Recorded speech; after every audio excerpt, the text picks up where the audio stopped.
Welcome to another episode of Cup of Joe. Today, I'm very, very excited to have our guest, Evan Friedkin, with Rubrik. Evan, thank you so much for joining us. Hey, Joe. Thanks for having me. Yeah. So, Evan, I want to know a little bit more about your organization and how you're supporting the adult-child influencers and the potential residents in their journey. Can you tell me a little bit more about how your business supports those potential residents and those adult-child influencers through their path? Yeah. So the idea came from really I want to take you all the way back. So for the past 20 years, people have become so used to going to search engines to do research on any decision that they're going to make, a purchase decision. And so they go to Google and they start typing things in there pretty quickly, and they can learn everything that they want to know immediately without ever having to talk to a salesperson. When they're commodity type purchases, that's great. It's the greatest thing to ever happen in the buying process for consumers, salespeople. It makes it a little bit tougher because now you got consumers that are much more educated. But then all of a sudden, when you factor in a highly complex, emotional, oftentimes medical decision, such as the decision to move to senior living, Google actually serves the negative effect. They basically, one of a few things can happen. They either get the WebMD effect, where they get so much information that they don't know how to process it, they just shut down. And then delay the decision. And we know in senior living, the delayed decision usually means that the next time they think about it is going to be in the stage of crisis. And so what we figured was, well, what's really happening there is they don't have a way to get information that's tailored to them. So we figured, well, what if there was a tool that asked them the right questions and helped guided those people who don't want to talk to salespeople yet, but do want to do their own research, help them think through their current situation and then tailor the recommendations based on their exact situation so that they feel like what they're reading is specific to them and not generic. And so that's how we came up with Rubrik. It looks and feels like a survey or a quiz, and it's designed to help those adult children and the older adult themselves really get a better understanding of where they are and then help them make a good informed decision. Okay, very cool. So one of the things that I've heard on the webinars that I've listened to that you guys have done in the past is you talk about this, I think you've referred to it as the hidden audience. Can you tell me a little bit more about what that hidden audience is, who that is, and where that term came from and all of that? Yeah, so hidden audience is something that we came up with. The concept behind it is there's a whole group of people out there that are proactively researching options. But not yet comfortable or confident to have a conversation with a salesperson. I think the best way to sum up the hidden audience is we all identify with the hidden audience at some stage or other. And so, Joe, I think the best way to really sum it up is to ask you, have you ever thought of doing like a home renovation or a big purchase that you're doing some research, but you just haven't kind of crossed that line and talked to the person who can actually get it done for you yet? Absolutely, of course. Yeah, so you're the hidden audience. Yeah, so fair enough. That makes a lot of sense. Yeah, it's kind of the going into the store and being like, oh yeah, no, I'm just looking. Sorry, I don't want to talk about TVs yet. And then you're kind of like instantly like, damn, I kind of wish there was a sales guy around. That kind of guy. Exactly. Yeah, very cool. Very cool. Very cool. I love that. So your organization has seen some pretty, I hope it's fair to say, exponential growth over the last couple of years in a relatively small industry of senior living. So tell me what you've done to gain that credibility, and yeah, how have you guys been able to grow like that, basically? So yeah, you're right. It is a pretty niche industry. I'd say I'd credit a lot of our growth to just wanting to be around doing the right thing for everybody. We've built kind of our core values of the company around empathy, accountability, and really we want to show up, be there all the time, really understand what people are feeling at every different stage. And so that's really goes into what's the consumer. So the older adult or the child, what are they feeling at the time that they're making one of the hardest decisions of their life? How can we meet them where they are and help move them through it? But then even kind of going upstream a little bit more to the salespeople, how are they feeling when they get these digital leads that are coming through? How can we make their experience reaching out to those people that are coming through online better, more effective? They want to prioritize digital leads more frequently. keep going upstream to the marketers. How do we understand all the different directions that they're being pulled in every single day to make sure that we're delivering a solution that adds value but doesn't add extra work, and really fits into what they're doing and enhances. And so a lot of it is just listening, understanding where they're coming from, and trying to make people's lives easier, so that they can move forward. So that's what I'd say is a huge component to that.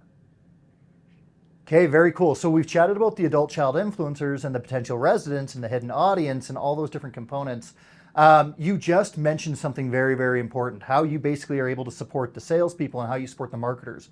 What kind of information can the salespeople and the marketers get once your information basically flows through to them? What are they actually seeing on, is it reports, or is it like, what kind of information do they get? Yeah, so salesperson is going to get one kind of report. The marketing teams are going to get another kind of report. So taking a step back, what's happening is, so we deliver our methodology through what looks like a survey or a quiz.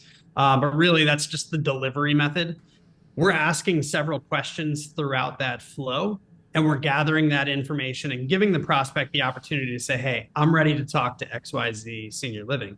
As soon as they say, I want to talk, that salesperson is going to get an email notification as well as a contact created in their CRM with the name, email, phone number, when the best time to reach them, and how they prefer to be contacted, along with how that prospect has answered every single question throughout the tool. So oftentimes that's more than 20 data points.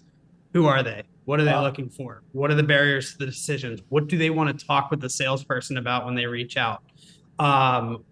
Are there any ADL issues, IADL concerns, cognitive decline, financial qualification questions? So we're going to try to paint that picture of who this prospect is for the salesperson so they can go into that conversation much more armed and really make sure that they're delivering the most value for that consumer right off the bat. So that's the sales side. Cool. The marketing side, we're just going to give aggregate data. So we're going to help that hidden audience that you introduced earlier, people that are on the website but not answering or not filling out contact forms. We're going to tell you all of that same information, just in aggregate form and in much more visual, in the form of monthly reports, so that you can use that to create content to speak more to that hidden audience and get more conversions down the funnel. Yeah, that's awesome. One thing that I love about that, and try to build on that a little bit, is for the salespeople, it makes total sense. You know exactly what's going on with Jane Doe who's about to come through to the community. That totally makes sense. But on the marketing side, you can take all those points, everything that you guys have been talking about, and basically create that customer persona based on where you're seeing the majority of those points kind of align, which is super beneficial for different types of things. You know, anyways, yeah, I really, really appreciate that. Evan, if there's anything that you would want to leave as kind of a last thought for our audience that's going to be watching this, what would that be? What would be something that you would want to be or leave as a leave behind? Yeah, I think for me, I'm pretty passionate about transparency. Rubrik aside, when you're coming up with content to be put on the website, you don't always have to gate everything.